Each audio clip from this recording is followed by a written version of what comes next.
मैं एक बार जगन्नाथपुरी गया था, आप भी गए होंगे। तो मैंने मंदिर के महंत को पूछा कि ये भगवान का प्रसाद, माने वहां दाल और चावल मिलता है प्रसाद के रूप में, वो मिट्टी की हांडी में क्यों बनाते हैं? तो उसने एक ही वाक्य कहा, मिट्टी पवित्र होती है।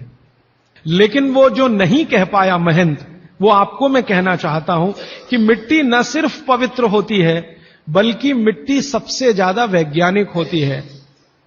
क्योंकि हमारा शरीर मिट्टी से बना है। हम जब मरते हैं ना और शरीर को जला देते हैं तो 20 ग्राम मिट्टी में बदल जाता है पूरा शरीर। और इस राख का मैंने विश्लेषण करवाया एक लेबोरेटरी में, तो उसमें कैल्शियम निकलता है, फास्फोरस निकलता है, आयरन निकलता है, जिंक निकलता है, सल्फर निकलता है, 18 माइक्रो न्यूट्रिएंट्स निकलते हैं मरे हुए आदमी की राख में। ये सब वही माइक्रो न्यूट्रिएंट्स हैं जो मिट्टी में है। तो वो महंत कहता है कि मिट्टी पवित्र है, इसलिए हम मिट्टी के बर्तन में ही दाल पकाते हैं, भगवान को पवित्र चीज ही देते हैं, अपवित्र चीज भगवान को नहीं दे सकते। वो बहुत वैज्ञानिक स्टेटमेंट है, बस इतना ही है कि वो उसको एक्सप्लेन नहीं कर सकता। अच्छा, मैं वो दाल ले आया और भुवनेश्वर लेके गया, पुरी से भुवनेश्वर। भुवनेश्वर में CSIR का एक लेबोरेटरी है, council of science and industrial research का लेबोरेटरी है, जिसको रीजनल रिसर्च लेबोरेटरी कहते हैं। तो वहां ले गया, कुछ वैज्ञानिकों से कहा ये दाल है, उन्होंने कहा हाँ ये पुरी की दाल है। मैंने कहा इसका विश्लेषण करना है, इस दाल में क्या है? तो उन्होंने कहा हमारे पास पूरे इंस्ट्रूमेंट नहीं है, हमारे पास जो जो चाहिए वो नहीं है, आप दिल्ली ले जाओ तो बेहतर है। तो मैंने कहा दिल्ली ले गया तो खराब तो नहीं होगी? उन्होंने कहा नहीं होगी, क्योंकि ये मिट्टी में बनी है। तो पहली बार मुझे समझ में आया मिट्टी में बनी है तो खराब नहीं होगी। तो मैं ले गया दिल्ली तक, सच में ले गया। और भुवनेश्वर से दिल्ली पहुंचने में आप जानते हैं करीब करीब 36 घंटे से ज्यादा लगता है। दिल्ली में दिया, कुछ वैज्ञानिकों ने उस पर काम किया और उनका जो रिजल्ट है, जो रिसर्च है, जो रिपोर्ट है, वो ये है कि इस दाल में एक भी माइक्रो न्यूट्रिएंट कम नहीं हुआ पकाने के बाद भी। तो प्रेशर कुकर की दाल को जब उन्होंने रिसर्च करके देखा तो उन्होंने कहा इसमें माइक्रो न्यूट्रिएंट्स बहुत ही कम है। मैं पूछा परसेंटेज वाइज बता दो, तो उन्होंने कहा अगर अरहर की दाल को मिट्टी की हांडी में पकाओ और 100% माइक्रो न्यूट्रिएंट्स हैं तो कुकर में पकाने में 13% ही बचते हैं, 87% नष्ट हो गए। मैं पूछा कैसे नष्ट हुए? तो उन्होंने कहा ये जो प्रेशर पड़ा है ऊपर से और इसने दाल को पकने नहीं दिया, तोड़ दिया, मॉलिक्यूल्स टूट गए हैं, तो दाल तो बिखर गई है, पकी नहीं है, बिखर गई है, सॉफ्ट हो गई है। तो खाने में हमको ऐसा लग रहा है कि ये पका हुआ खा रहे हैं, लेकिन वास्तव में वो नहीं है। पके हुए से मतलब यह होता है कि जो माइक्रो न्यूट्रिएंट्स आपको कच्चे रूप में शरीर को उपयोग नहीं आते, उनको आप उपयोगी बना लें, इसको पका हुआ कहते हैं आयुर्वेद में। तो उन्होंने कहा कि ये मिट्टी की हांडी की दाल बहुत बहुत क्वालिटी में ऊंची है, बशर्ते कि आपके प्रेशर कुकर की। और दूसरी बात तो आप सभी जानते हैं, वो मुझे सिर्फ रिपीट करनी है कि मिट्टी की हांडी की बनाई हुई दाल को खा लीजिए तो जो उसका स्वाद है वो जिंदगी भर नहीं भूलेंगे आप। इसका मतलब क्या है? भारत में चिकित्सा का और शास्त्र पाक कला का ऐसा विज्ञान विकसित हुआ है जहां क्वालिटी भी मेंटेन रहेगी और स्वाद भी मेंटेन रहेगा।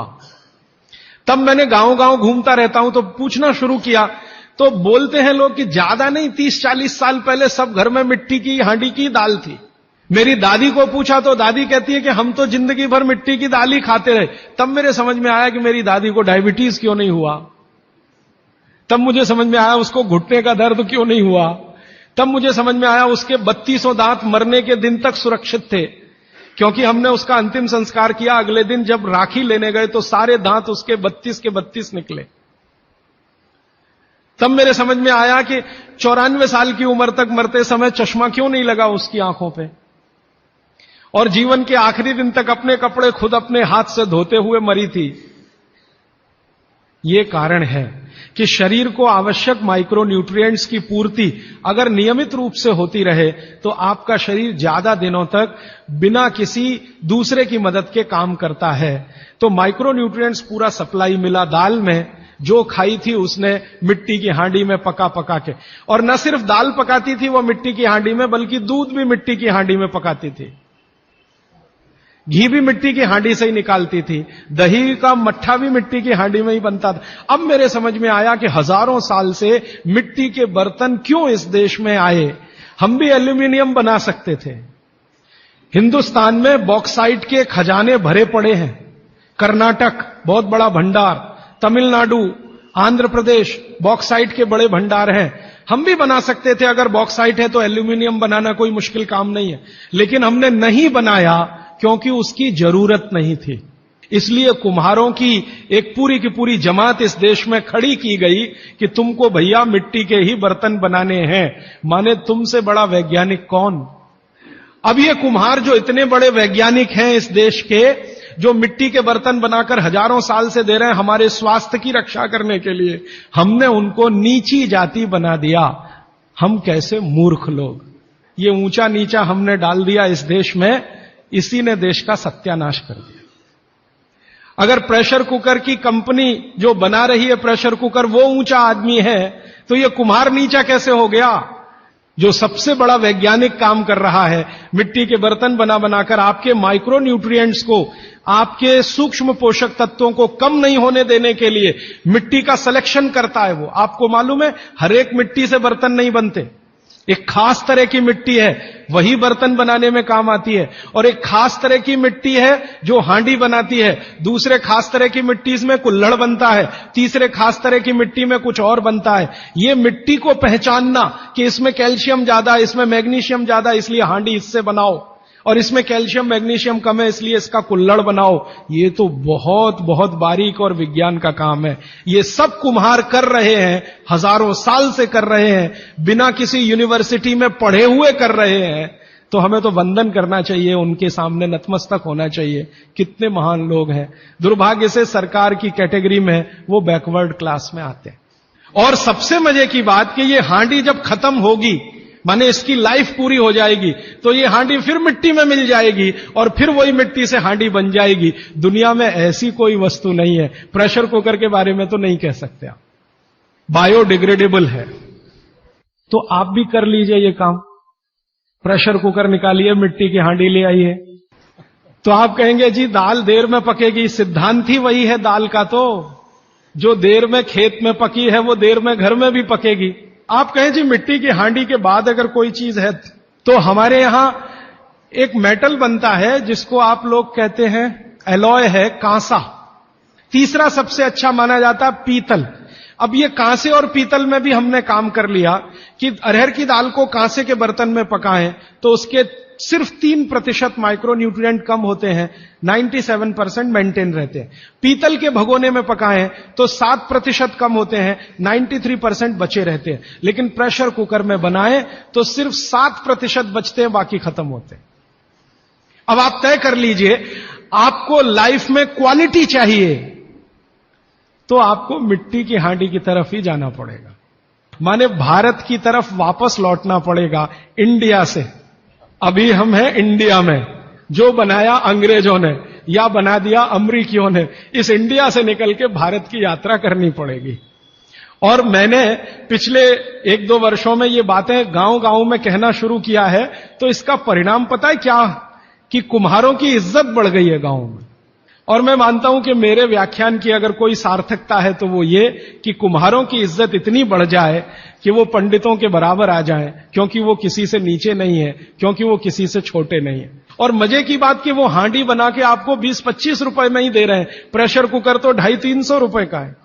मैं होम्योपैथी की भी चिकित्सा करता हूं, तो बहुत सारे पेशेंट मुझे फोन करते हैं, राजीव भाई ये। तो मैंने कुछ पेशेंट को खास कर कहा कि देखो भैया, आपको मैं कोई दवा नहीं दूंगा। तो कहने लगे फिर बीमारी कैसे ठीक होगी। मैंने कहा एक ही काम करो, मिट्टी की दाल खाना शुरू करो, मिट्टी की हांडी में रखी हुई दाल खाना शुरू करो। चावल खाना है तो मिट्टी की हांडी का। कहने लगे राजीव भाई कौन करेगा ये सब। मैंने कहा आपकी बीवी करेगी या आप करोगे। अगर जिंदगी चाहिए तो झक मार के आप करोगे, नहीं तो अमेरिका जाओ, कनाडा जाओ, जर्मनी जाओ, लाखों रुपए खर्च करो, फिर भी झक मार के वापस आओ। तो मेरे पास कुछ डायबिटीज के क्रोनिक पेशेंट हैं, बहुत क्रोनिक, जिनका शुगर यूनिट 480 के ऊपर है। ऐसे 100 से ज्यादा पेशेंट, वो 8 से 9 महीना हो गया नियमित रूप से मिट्टी की दाल और मिट्टी का चावल, माने हांडी की दाल और हांडी का चावल, हांडी की खिचड़ी नियमित रूप से खा रहे हैं। और अब तो उन्होंने मिट्टी का तवा भी ले आया अपने घर में रोटी बनाने के लिए। बाजरे की रोटी बहुत अच्छी बनती है इस मिट्टी के तवे पे, तो रोटी भी उसी की खा रहे हैं। 8 महीने के बाद सबका शुगर टेस्ट किया है तो 480 यूनिट वाला अभी 180 यूनिट पे है, बिना किसी मेडिसिन के, बिना किसी इंजेक्शन के, बिना किसी टॉनिक के। और होम्योपैथी की कोई दवा नहीं दी मैंने उनको। कुछ लोगों को ज्यादा परेशान थे, दवा भी दो दवा भी दो, उनको प्लेसिबो दे दिया। प्लेसिबो समझते हैं, खाली गोली, दवा नहीं डाली। तो पेशेंट को लग रहा है कि मैं दवा खा रहा हूं, दवा खा के अच्छा हो रहा हूं। मुझे मालूम है कि वो कोई दवा नहीं है, वो प्लेसिबो है, वो अच्छा हो रहा है उस मिट्टी की दाल खा के, मिट्टी का चावल खा के, मिट्टी की खिचड़ी खा के। रिजल्ट ये है। तब मैंने मान लिया कि बागभट्ट सच में महान आदमी थे। ये एक सूत्र पूरा होता है, 8:30 का समय हो गया है। आगे कल दूसरा सूत्र, तीसरा, ऐसे कर करके जो सबसे जरूरी 15 है वो पहले बताऊंगा और उसके आगे बढ़ता जाऊंगा। आभार, धन्यवाद।